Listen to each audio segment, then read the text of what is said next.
Abran su Biblia al primer libro de los Reyes en el capítulo 14 y vamos a orar una vez más. Y vamos a orar también en este momento por algunos hermanos que están enfermos. Yo sé que ustedes saben que están enfermos y vamos a orar por ellos. Los vamos a poner en las manos del Señor. Sí.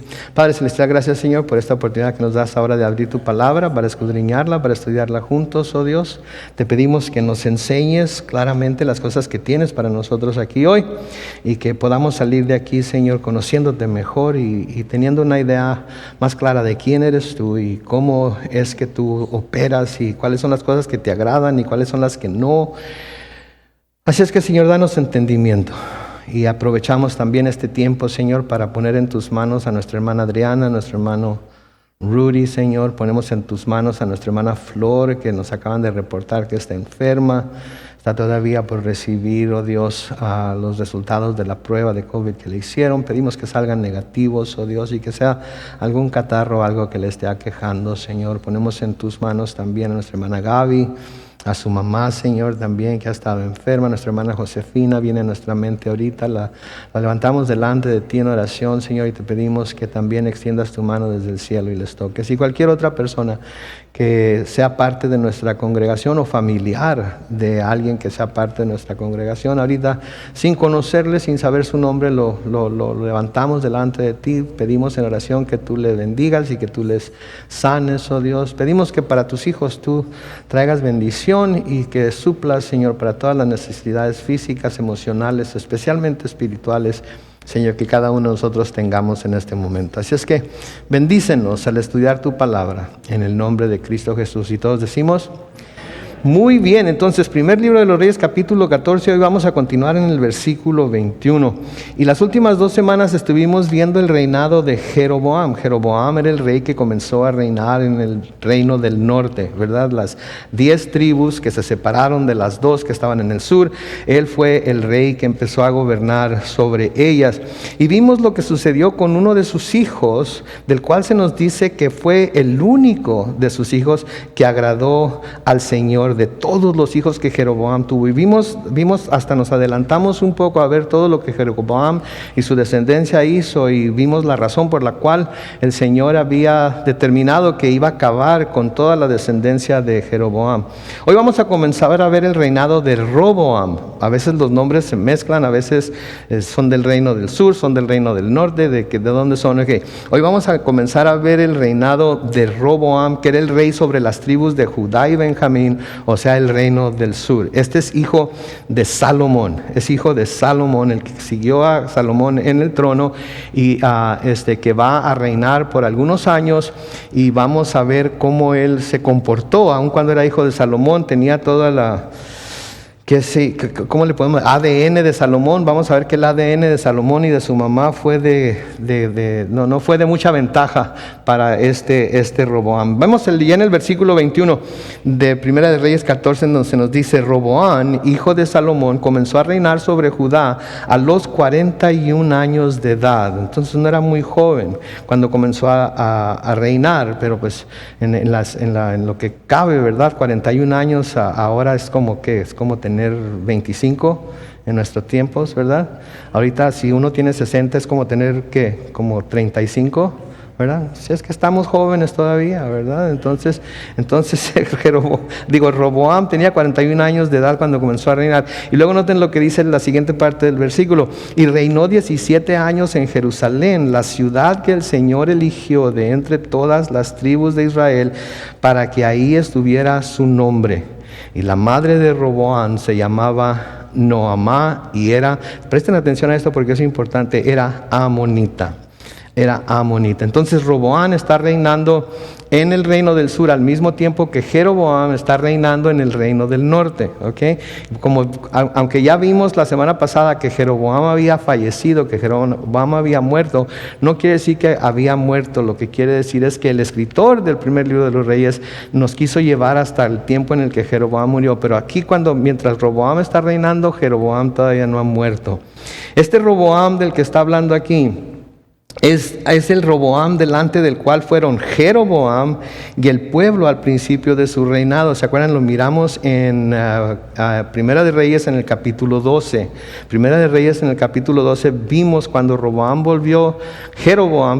cuando Jeroboam volvió de Egipto, fue con un grupo de representantes del reino del norte a hablar con Roboam acerca de cómo su padre, a Salomón, los había tratado y a pedirle que fuera un poco menos pesado con ellos en su manera de hacerles trabajar y de pedirles tributo. Si miran en su Biblia unas cuantas páginas hacia la izquierda, en Primera de Reyes capítulo 12 y el versículo 4, vemos lo que estos hombres, acompañados de Roboam, le dijeron acompañados de Jeroboam, le dijeron a Roboam. Noten: tu padre fue muy duro con nosotros, te rogamos que disminuyas un poco la servidumbre a la que Salomón nos sometió, aligera el yugo tan pesado que nos impuso y nos pondremos a tu servicio. Entonces noten la oferta que le hicieron a Jeroboam y su pueblo. Están diciendo: ¿sabes qué? Salomón fue muy pesado con nosotros, nos sometió a una servidumbre muy pesada, y si tú nos aligeras un poco el yugo, nosotros vamos a ponernos a tu servicio. Ahora, Roboam hizo algo correcto, que fue y pidió consejo, pero pidió consejo a dos grupos de personas, ¿sí? Primero pidió consejo a los ancianos que habían servido a Salomón, y luego fue y pidió consejo a los jóvenes que habían crecido con él. ¿Se acuerdan ustedes? Sí, cuando va y le pide consejo a los ancianos, ahí en el capítulo 12 de Primera de Reyes todavía, en el versículo 7, noten lo que los ancianos le dijeron. Si hoy te pones al servicio del pueblo, le están diciendo al rey, si tú te pones al servicio del pueblo, o sea, gobernarlos como siervo y no solamente como rey, ¿sí? Y les hablas de buena manera, ellos serán siempre tus servidores. Noten la puerta que le están abriendo ahí a Roboam. Trátalos bien. No los trates como un déspota, no los trates como un gobernador áspero y maltratador del pueblo. Trátalos bien, ponte a su servicio, háblales de buena manera y ellos serán, noten, siempre tus servidores. Buen consejo, ¿no creen ustedes? Digo, el reino se había dividido, esto hubiera podido ayudar quizás a restaurar un poco la unidad entre el reino del norte y el reino del sur. Pero luego va con los jóvenes con los que él creció y les pide consejo también. Y ahí mismo en Primera de Reyes, en el capítulo 12, pero ahora en los versículos 10 y 11, dice: y los jóvenes que habían crecido con él le dijeron: a esa gente que te habló de esa manera y que te dijo tu padre fue muy duro con nosotros, disminuye un poco esa dureza. Diles: mi dedo meñique es más grueso que los lomos de mi padre. Así que si mi padre fue duro con ustedes, yo les daré más todavía. Si mi padre los castigó con azotes, yo los azotaré con látigos. Entonces no escuchó el consejo de los ancianos, no escuchó el consejo de aquellos que tenían más sabiduría, más experiencia, escuchó el consejo de los jóvenes que habían crecido con él. ¿Verdad? Cosa que, como podemos ver, estamos viendo y vamos a seguir viendo a través de nuestro estudio de Primera de Reyes, va a causar mucha más división y va a causar un montón de guerras y va a causar un montón de problemas, tanto para el reino del norte como para el reino del sur. Ahora, aquí en estos versículos se nos dice también que Roboam estaba reinando desde Jerusalén, y nos dice que es la ciudad que el Señor eligió de entre todas las tribus de Israel para que ahí estuviera su nombre. Esto se me antoja a mí interesante, porque nosotros sabemos, y aún en los Salmos se nos dice, que Dios está en todo lugar, ¿no es cierto? Que no hay un lugar en donde Dios no esté.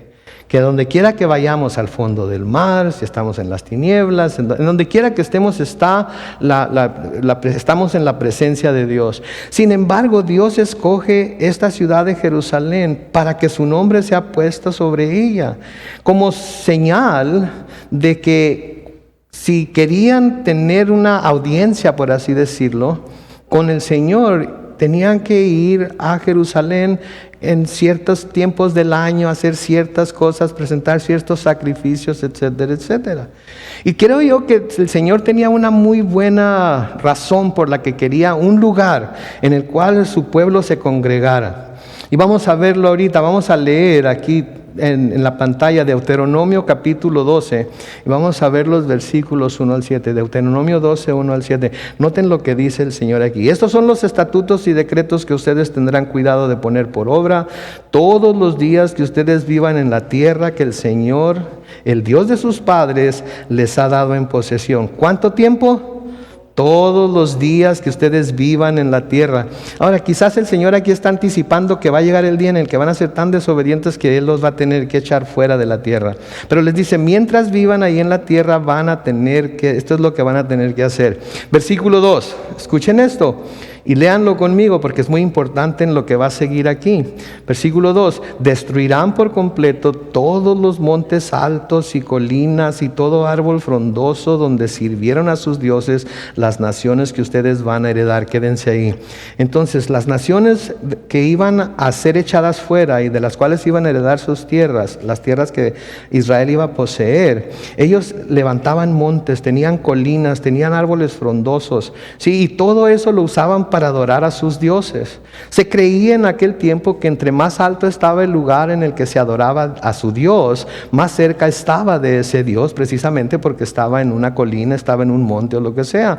Los árboles frondosos eran como una ofrenda, ¿verdad? Como representando la fertilidad, representando la bondad de esos dioses, y se daban a la adoración de esos dioses también. Pero el Señor aquí les está diciendo que van a destruir por completo los montes altos, van a destruir las colinas, van a destruir todo árbol frondoso donde sirvieron a sus dioses las naciones que ustedes van a heredar. Versículo 3 les sigue diciendo, derribarán sus altares, harán pedazos sus estatuas, echarán al fuego sus imágenes de Ásera, destruirán las esculturas de sus dioses y borrarán de aquel lugar su nombre. Escuchen, por favor, pongan atención a esto. El Señor les está diciendo a los judíos que tienen que derribar los altares, hacer pedazos sus estatuas, echar al fuego a sus imágenes de Ásera, porque como eran de bronce o de algún metal, para que se fundieran y no pudieran ser usadas para la adoración de ningún dios. Destruirán sus esculturas, las esculturas de sus dioses, y borrarán de aquel lugar su nombre, el nombre de los dioses. Esos nombres de los dioses tienen que quedar completamente erradicados.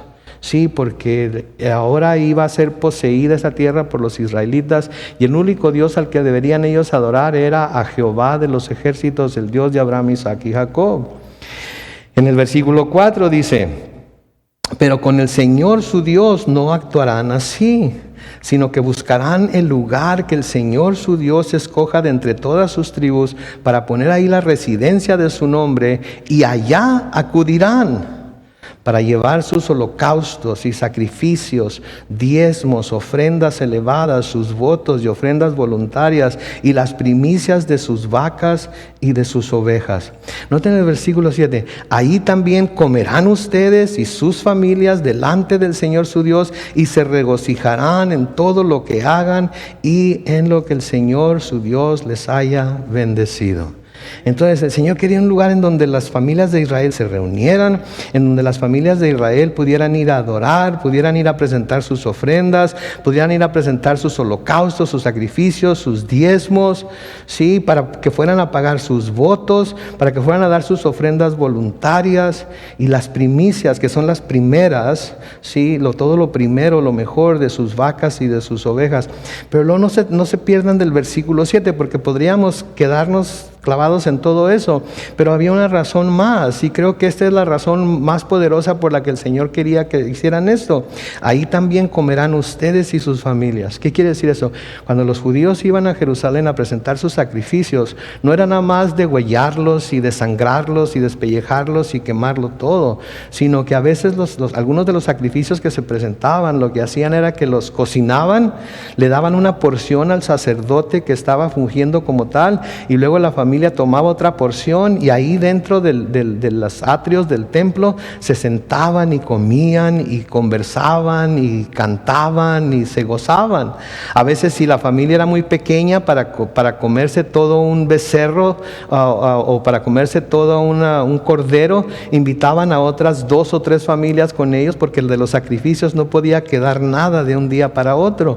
Entonces era un lugar en donde sí se adoraba a Dios, pero también era un lugar en donde había alegría, en donde había comunión entre las familias, en donde había comunión entre todos los fieles que iban a Jerusalén a adorar y se sentaban a comer. Me encanta que la Biblia hable tanto de comer y de reunirse para comer. Me fascina, ¿ok? Porque me gusta comer. Sí, como ya estamos anticipando, ¿verdad? Yo ya estoy anticipando porque algunas personas me dijeron lo que iban a traer y ¡ay Dios! Así es que hoy nadie come hasta que salga yo y ore, ¿ok? No es cierto, no es cierto. El que llegue primero, por favor, sírvase y coma. Entonces Jerusalén sería el lugar en donde se establecería no solamente la sede religiosa del pueblo judío, por así llamarla, sino que era el lugar en donde las familias israelitas podían reunirse y regocijarse en Dios. Regocijarse en Dios, convivir los unos con los otros. Qué hermoso es cuando vemos a familias enteras venir a la iglesia, ¿no es cierto?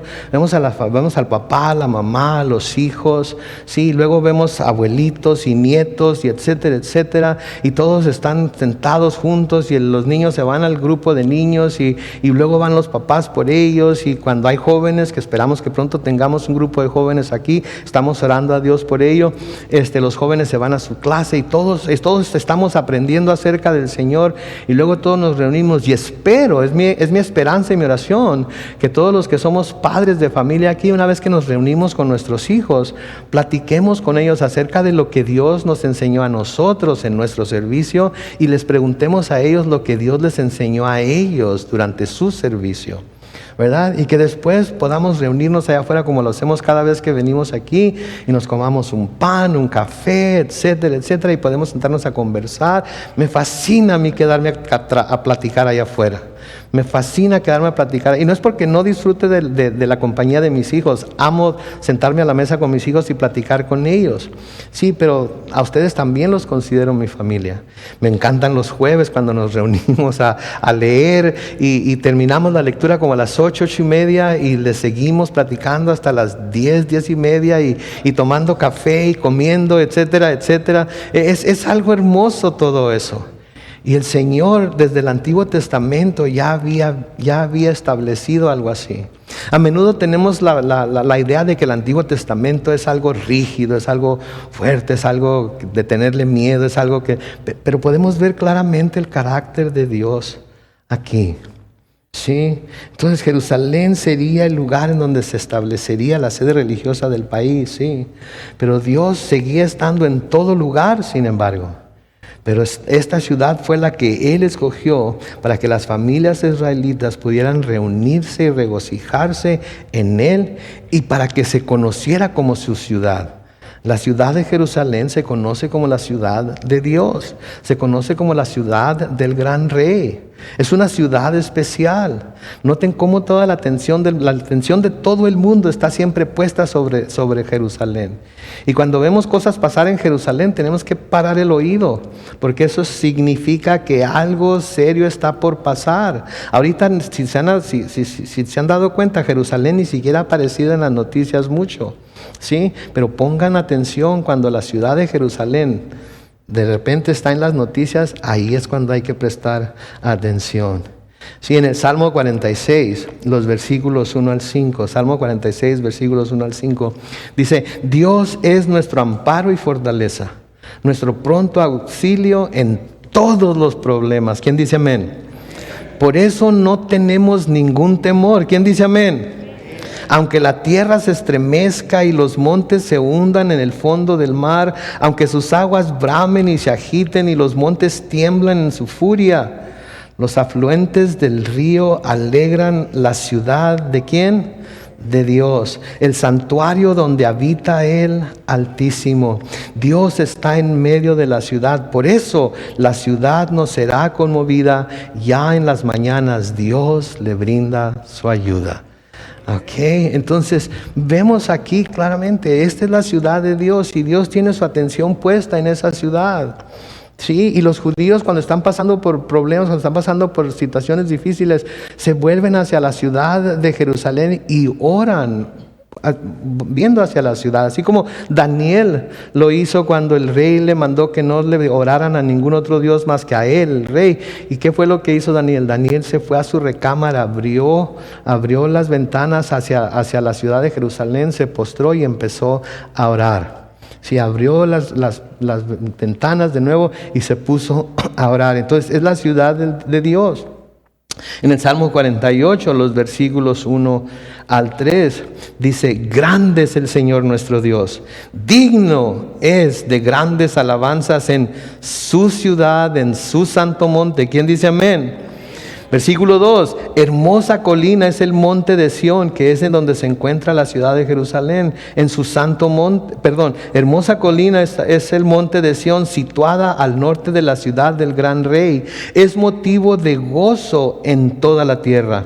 Dentro de sus fortificaciones, Dios es reconocido como un refugio seguro. Dios es reconocido como un refugio seguro. De nuevo hablando de la ciudad de Jerusalén. Y estaba pensando yo cuando estaba preparando este estudio, estaba pensando en lo que estaba leyendo acerca de la ciudad de Jerusalén. Estaba pensando, Chihuahua, nosotros también deberíamos de tener una ciudad. ¿No es cierto? ¿No? Debemos tener una ciudad en donde el nombre de Dios está puesto, en donde el nombre de Dios mora, en donde el nombre de Dios siempre está. ¿Y saben qué? ¿Saben de lo que me di cuenta al estar meditando en esto? Que así como Dios valora la ciudad de Jerusalén en el Antiguo Testamento, Dios valora a la iglesia en el Nuevo Testamento también. Dios valora a la iglesia en el Nuevo Testamento también. ¿Se han dado cuenta de eso? ¿Se han dado cuenta de en qué alta estima tiene Dios a la iglesia? Tiene Dios a la organización como iglesia, pero especialmente aquellos que somos las personas de las cuales se compone la iglesia. Porque la iglesia somos nosotros. Y Dios tiene a la iglesia en alta estima. Y la iglesia, que viene de una palabra griega que es eclesía, quiere decir asamblea. Ahora, una asamblea no consiste de una sola persona. Una asamblea consiste de ¿qué? De muchas personas, ¿verdad? Ahorita somos una asamblea, por así decirlo, y no somos una iglesia denominacional, pero podríamos decir somos ahorita una asamblea de Dios. Estamos en esta asamblea y estamos adorando a Dios y estamos buscando su rostro a través de su palabra, buscándolo a través de la oración, adorándolo a través de nuestros cantos y con nuestra música. Y el Señor, así como tenía en tan alta estima la ciudad de Jerusalén, y tiene tan alta estima la ciudad de Jerusalén, así tiene también a la iglesia en el Nuevo Testamento. Sí, en Mateo capítulo 16, los versículos 15 a 18, cuando les pregunta el Señor a sus discípulos, ¿quién dice la gente que soy? Y le empezaron a decir, algunos dicen que tú eres el profeta, otros que eres Juan el Bautista, otros que eres este y aquel. El Señor les pregunta, ¿y ustedes quién dicen que soy yo? ¿Ustedes quién dicen que soy yo? Simón Pedro contestó, tú eres el Cristo, el Hijo del Dios viviente. Y entonces Jesús le dijo, bienaventurado eres, Simón, hijo de Jonás, porque no te lo reveló ningún mortal, sino mi Padre que está en los cielos. Y yo te digo que tú eres Pedro, y sobre esta roca edificaré mi iglesia, y las puertas del Hades no podrán vencerla. Noten, tú eres Pedro, y sobre esta roca, ¿qué es la roca? Él es la roca. ¿Sí? El hecho de que Él es el Hijo del Dios viviente, esa es la roca. Y sobre esa roca, sobre esa verdad, su iglesia iba a ser edificada y las puertas del Hades no podrán vencerla. Ahora, ¿qué quiere decir esto que las puertas del Hades no podrán vencerla? Esto no quiere decir que las puertas del infierno van a pelear contra la iglesia para tratar de vencerla. Sí, las puertas no pueden pelear, aunque hay algunas puertas en casa que a veces sí se pelean con uno, ¿verdad? Trata de abrirlas uno y se le cierran enfrente o son de alambre muy, muy ligero y nunca han querido salir de la casa y está el spring ahí, ¡bam! Vamos, chocan con él. Entonces, pero no está hablando de eso. Lo que está hablando aquí es de que la iglesia va a poder atacar las puertas del infierno y el infierno no va a poder hacer nada en contra de ese ataque. Saben que como la iglesia de Cristo nosotros debemos estar constantemente atacando las puertas del infierno. ¿Cómo? Buscando llevar el mensaje del evangelio a aquellos que se están perdiendo y arrebatarlos de las mismas garras de Satanás para que ellos puedan ver la luz y puedan ser salvos así como nosotros somos salvos. Entonces, la iglesia del Señor, ¿sí?, está edificada sobre la roca que es Cristo y las puertas del Hades no podrán vencerla. En Efesios capítulo 2, comenzando con el versículo 19, se nos dice: por lo tanto, ustedes ya no son extranjeros ni advenedizos, sino conciudadanos de los santos y miembros de la familia de Dios. Y están edificados sobre el fundamento de los apóstoles y profetas, cuya principal piedra angular es ¿quién? Jesucristo mismo. En Cristo todo el edificio bien coordinado va creciendo para llegar a ser un templo santo en el Señor. En Cristo también ustedes son edificados en unión con Él para que ahí habite Dios en el Espíritu. Quiero que se den cuenta de dos cosas aquí, ¿sí? En Cristo todo el edificio bien coordinado.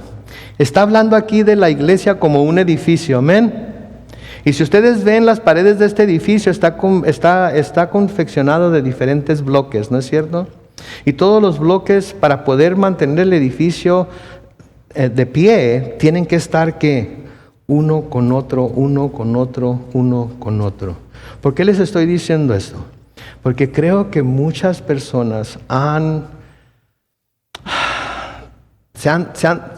creído, ¿sí?, que como la iglesia está en todo lugar y como el Señor está en todo lugar, de alguna manera se puede ser parte de la iglesia sin ser parte de la iglesia. ¿Sí me entienden? Piensan que pueden ser parte de la iglesia sin ser parte de la iglesia. Pero si yo soy un bloque que Dios va a usar para construir este templo, tengo que estar puesto a un lado de ¿qué? De otro bloque. Entonces quiero que nos veamos nosotros como bloques con los que el Señor está construyendo este templo del que está hablando aquí. Y cuando nosotros somos parte de ese templo, quiere decir que el Señor nos está usando para edificar ese templo dentro del cual Él quiere habitar por medio de su Espíritu. Por eso es necesario que nos reunamos, por eso es necesario que estemos juntos, por eso es necesario que formemos parte de ese edificio que es la iglesia. Y sí, yo sé que la iglesia no es el edificio que tenemos a nuestro alrededor, todos nosotros somos el edificio, pero es cuando estamos juntos, sí, que la iglesia es edificada para el beneficio de todos nosotros. ¿Sí? Noten lo que nos dice Pablo en 1 de Timoteo capítulo 3, los versículos 14 y 15. Dice: aunque tengo la esperanza de ir pronto a visitarte, Pablo le dice a Timoteo, te escribo esto para que si me tardo, noten, sepas cómo conducirte, ¿en dónde?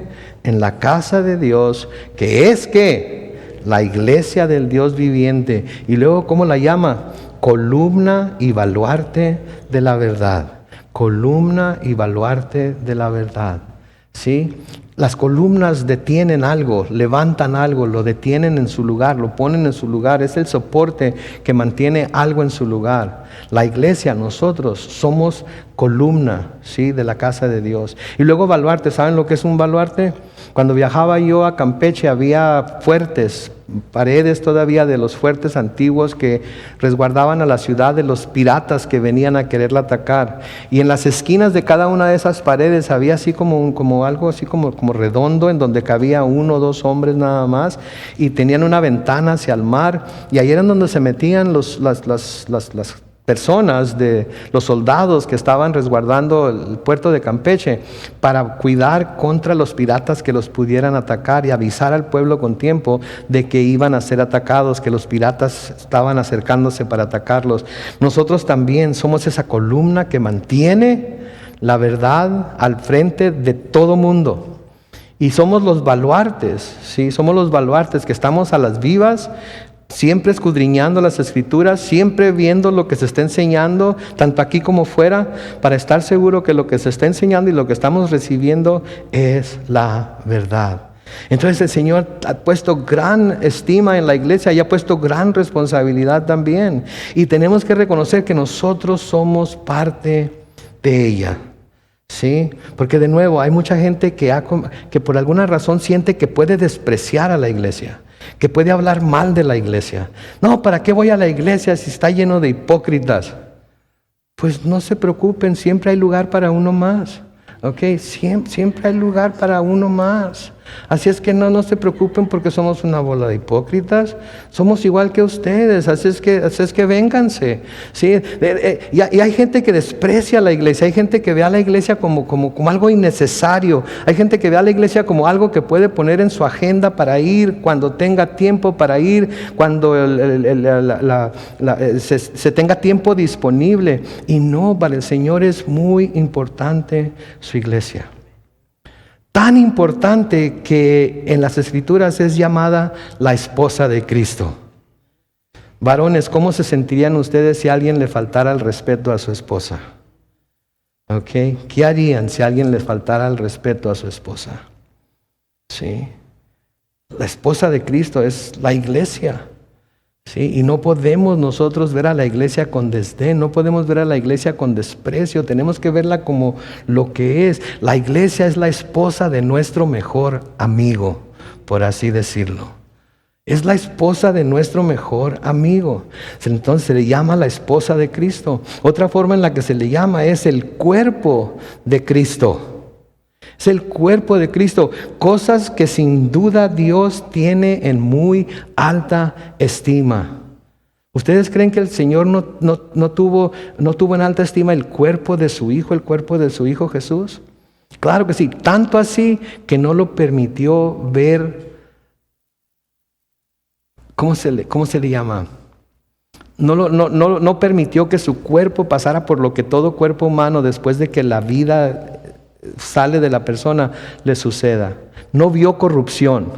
El cuerpo del Señor Jesucristo no vio corrupción antes de que empezara a corromperse por la muerte. El Señor lo resucitó para que su cuerpo no viera corrupción. Entonces, la esposa de Cristo, el cuerpo de Cristo, son de muy alta estima para nuestro Dios. ¿Sí? Lo que quiere decir que la iglesia es de gran estima para nuestro Dios. ¿Sí? En Efesios capítulo 5, los versículos 25 al 27, nos dice ahí, y no vamos a convertir esto en un estudio para matrimonios, pero noten lo que dice ahí: esposos, amen a sus esposas así como Cristo amó a la iglesia, o sea, a la suya, y se entregó a sí mismo por ella. ¿Se dan cuenta de eso? Amen a sus esposas como Cristo amó a la iglesia, a su esposa, y se entregó a sí mismo por ella. ¿Hasta dónde se entregó Jesús por su esposa? Hasta la muerte. De nuevo, no quiero convertir esto en un estudio para varones y hablándoles de cómo deben amar a su esposa, pero noten lo que hizo. ¿Y por qué lo hizo? ¿Por qué lo hizo? ¿Por qué se dio por ella hasta la muerte? Noten el versículo 26.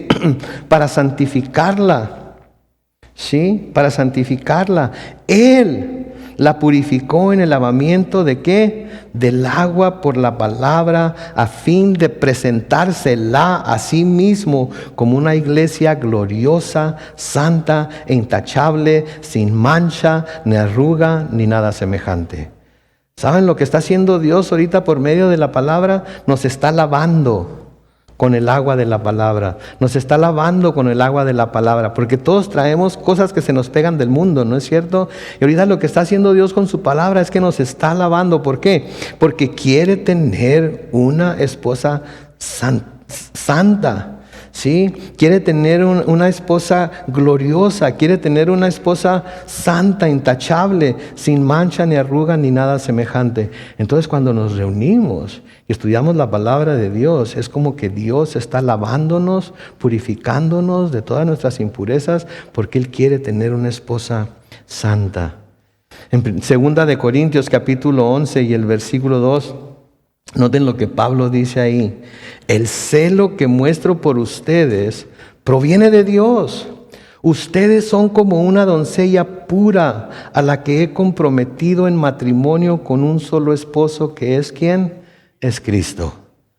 Por eso Pablo se preocupaba por las iglesias que había sembrado. Por eso Pablo tenía esa gran preocupación porque los cristianos estuvieran bien informados, porque los cristianos tuvieran toda la información que necesitaban, porque los cristianos estuvieran bien enseñados con la verdad. Porque él tenía celo por ellos, pero no celo como el celo que nosotros conocemos como celo. Vas a ser mía o de nadie, ¿verdad? Porque si no te quieres ir, te mato, ¿verdad? No esa clase de celo, sino que él celaba a las iglesias, se preocupaba por las iglesias, porque él sabía que las iglesias estaban comprometidas en matrimonio con el esposo que era Cristo. Y él, como aquel que estaba encargado de mantener a la iglesia bien informada, de mantener a la iglesia dentro del camino que debía seguir, sentía celo por ellos, sentía preocupación por ellos, porque él sabía lo que significaba la iglesia para Cristo. Él se había dado por la iglesia, ¿sí? Como ya leímos anteriormente. En Apocalipsis 19 y el versículo 7 dice: regocijémonos y alegrémonos y démosle gracias. Ha llegado el momento de las bodas del Cordero y ya su esposa se ha preparado. Sí, mis hermanos, ¿estamos preparados para la cena de las bodas del Cordero? Estamos preparados porque en cualquier momento el Cordero va a venir por su esposa y nos va a llevar a celebrar precisamente esa cena. Sí, nos va a llevar ha estado preparando esto ya por algún tiempo, y vamos a ir y vamos a disfrutar de las bodas del Cordero, y nosotros somos la esposa. Entonces el Señor tiene en muy alta estima a la esposa de su Hijo, que es la iglesia, pero también es llamada el cuerpo de Cristo. Sí, en 1 Corintios capítulo 12 y el versículo 27 dice: ahora bien, ustedes son el cuerpo de Cristo y cada uno de ustedes es un miembro con una función particular. ¿Escucharon eso? Ustedes son el cuerpo de Cristo y cada uno de ustedes es un miembro con una función particular. Quiere decir que todos tenemos una función en esto que se llama la iglesia. Pero para que el cuerpo funcione en conjunto, todo como debe de funcionar, nuestros miembros tienen que estar ¿qué? Pegados al cuerpo. Tienen que estar unidos, trabajando en unión, cada uno haciendo su parte, como nos dice Pablo. ¿Sí? ¿Y cómo va a ser? Me corto esta mano y la dejo en casa para que descanse. ¿Cómo va a ser su parte con el cuerpo? ¿Cómo va a funcionar el cuerpo sin una mano? No puede. No puede. Me saco un ojo. ¿Ok? ¿Cómo va a funcionar el cuerpo? Digo, si así, ya mero estoy ciego del ojo izquierdo, con que no me saque el izquierdo porque es en el que traigo el pupilente, ¿verdad? El derecho casi ni veo nada. Pero lo que quiero es que se imaginen. Miren, la gente que no iba los judíos siempre trataban, cuando menos una vez al año, ir para una de las fiestas, que era la Pascua, ir a Jerusalén, a estar en Jerusalén durante la fiesta. Y sentían que si no iban a Jerusalén se estaban perdiendo de algo. Y cada año que no podían ir decían: el año próximo en Jerusalén. El año próximo en Jerusalén. Porque sentían que se estaban perdiendo de algo. ¿Sí? Y Jerusalén perdía algo cuando todos no estaban ahí como deberían estar. Mis hermanos, en la iglesia no se trata de que si no voy a la iglesia entonces Dios me va a castigar, o si no voy a la iglesia entonces Dios se va a enojar. No se trata de eso. Se trata de que cuando no estamos en la iglesia estamos privando a los demás hermanos del servicio que cada uno de nosotros puede dar, y nos estamos privando nosotros de la bendición de servir a esos hermanos. ¿Sí me explico? ¿Sí me explico? Hay gozo en servirnos los unos a los otros. Hay gozo en crecer todos juntos. Hay gozo en poder interceder los unos por los otros. Inclusive hay gozo cuando cuando los hermanos nos ¿Cómo lo pongo? ¿Cómo lo pongo sin? Hay gozo cuando los hermanos se nos acercan para pedir oración. Hay gozo cuando los hermanos se nos acercan para pedir nuestro consejo. Hay gozo. Y estamos funcionando como el cuerpo que debemos ser. Por eso se nos iguala a un cuerpo. Sí, entonces de nuevo, 1 Corintios 12:27, ahora bien, ustedes son el cuerpo de Cristo y cada uno de ustedes es un miembro con una función en particular. Mi hermano, mi hermana, le exhorto a que si todavía no ha encontrado su función en el cuerpo de Cristo, le pida al Señor que se la revele y cumpla con esa función. Y va a ver la gran bendición que va a ser cumplir con esa función, y va a ver la bendición que va a ser para aquellas personas hacia las cuales va a cumplir esa función. En Efesios capítulo 1, los versículos 22 y 23, Pablo les dice allá a los Efesios: Dios sometió todas las cosas bajo sus pies y lo dio a la iglesia como cabeza de todo, pues la iglesia es su cuerpo, la plenitud de aquel que todo lo llena a plenitud. Escuchen eso, la iglesia es su cuerpo, la plenitud de todo, la plenitud de aquel que todo lo llena a plenitud. Queremos tener la plenitud de Cristo, tenemos que ser parte de la iglesia. La iglesia local es en donde podemos usar nuestros dones, la iglesia local es donde podemos usar todas aquellas habilidades que Dios nos ha dado para servirnos los unos a los otros y ayudar a que el cuerpo crezca como debe crecer. En Efesios capítulo 4, los versículos 15 y 16, dice lo siguiente: sino para que profesemos la verdad en amor y crezcamos en todo, ¿en quién? En Cristo, que es la cabeza, de quien todo el cuerpo, bien concertado y ¿qué? Unido entre sí por todas las coyunturas que se ayudan mutuamente, según la actividad propia de cada miembro, recibe su crecimiento para ir edificándose en amor. ¿Qué hacen las coyunturas? ¿Qué hacen las coyunturas en el cuerpo? Unen a una porción del cuerpo con otra, ¿no es cierto? Unen a una porción del cuerpo con otra. Las coyunturas que Dios ha puesto en la iglesia son para unirnos los unos con los otros. Sí, son para unirnos a los unos con los otros, para que seamos parte los unos de la vida de los otros. No para andar ahí de metiches y queriendo encontrar secretos y aprender. No, para edificarnos, para platicarnos, para contarnos, para ayudarnos, para levantarnos los unos a los otros cuando estamos caídos. Sí, la razón por la que el Señor puso a Jerusalén como la ciudad en la cual su pueblo iba a reunirse, ¿sí? Era porque ahí todos juntos podían estar en la presencia de Dios, podían alabar a Dios, podían hacer todo lo que ya hablamos de que hacían. Y la iglesia es lo mismo para nosotros. Y así como el Señor tenía en alta estima a Jerusalén, el Señor tiene en alta estima a la iglesia. Y hay de aquel que hable mal de la esposa de Cristo. Hay de aquel que vea con desdén a la esposa de Cristo. Hay de aquel que no le dé el lugar de honra que la esposa de Cristo debe de tener. ¿Sí? Nos necesitamos los unos a los otros para poder crecer todos juntos. Amén.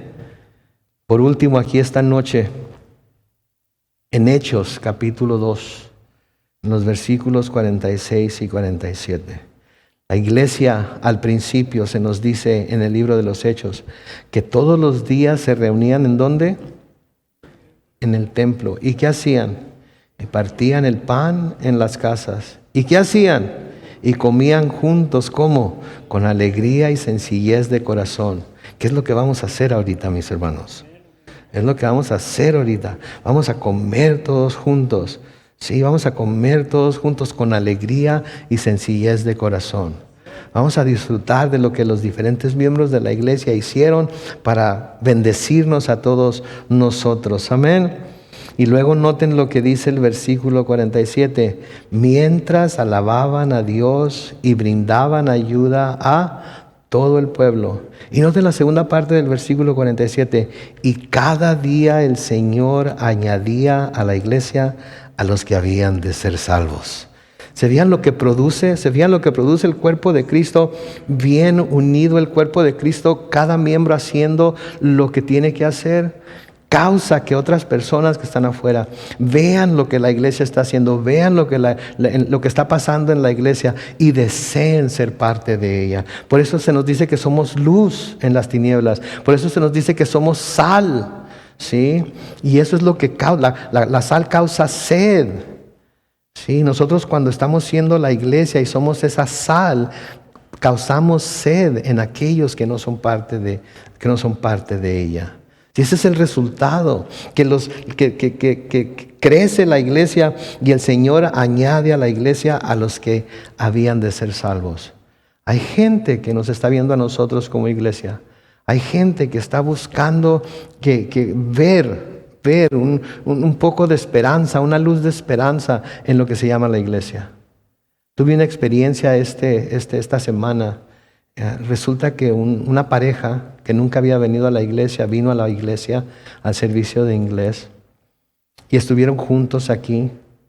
Los dos son católicos romanos, pero decidieron que iban a venir aquí porque sentían que necesitaban ir a una iglesia y esta es la que estaba más cerca. Vinieron y adoraron y escucharon y oraron al Señor. Y me estaba contando el muchacho que vino a buscar consejería, que cuando se fueron de aquí salieron bien contentos, sí, pero que luego llegaron a su casa y todo empezó a desmoronarse otra vez. Y vino y ¿qué hago, pastor? ¿Qué hago? Pues ¿sabes qué? Habla con ella y dile que si quieren pueden los dos venir a consejería y tratamos de ayudarles a resolver las cosas.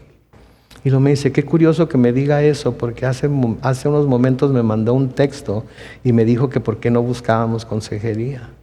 Y le dije, pues ¿sabes qué? Pues entonces sugiéreselo y con el favor de Dios va a decir que sí. Cuando te diga que sí, llamas a las oficinas de la iglesia y concertamos una cita para consejería. Pues ¿qué creen?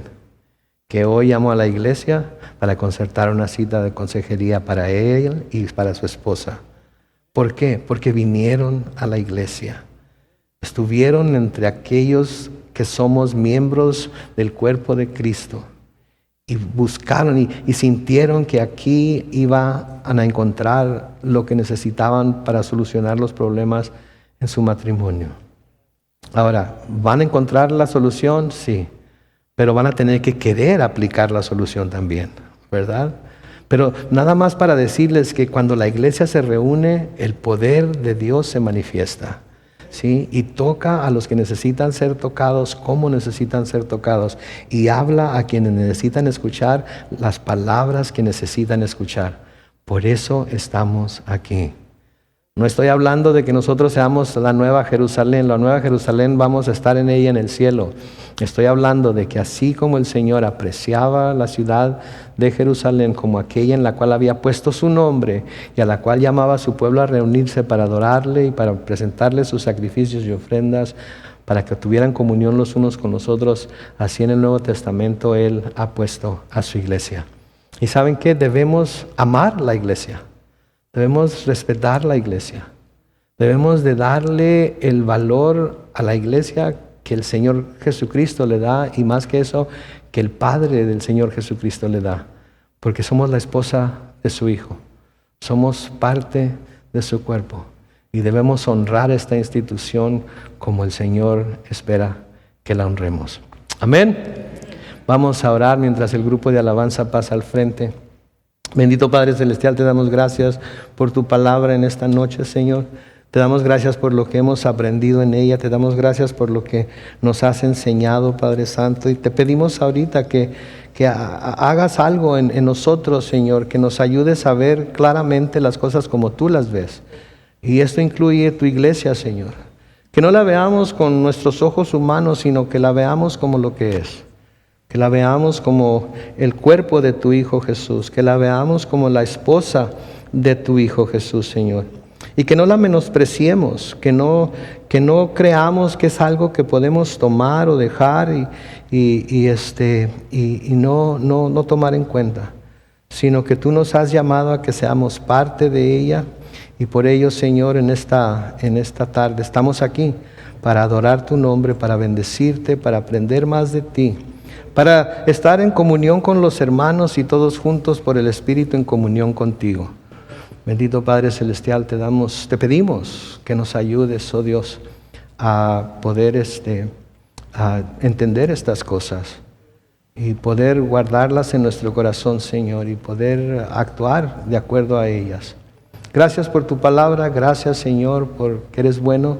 Y de antemano ya te pedimos que bendigas todo lo que todavía vamos a hacer aquí, las conversaciones entre los hermanos, los alimentos que vamos a disfrutar. Todo ello, Señor, lo queremos hacer para tu honra y tu gloria.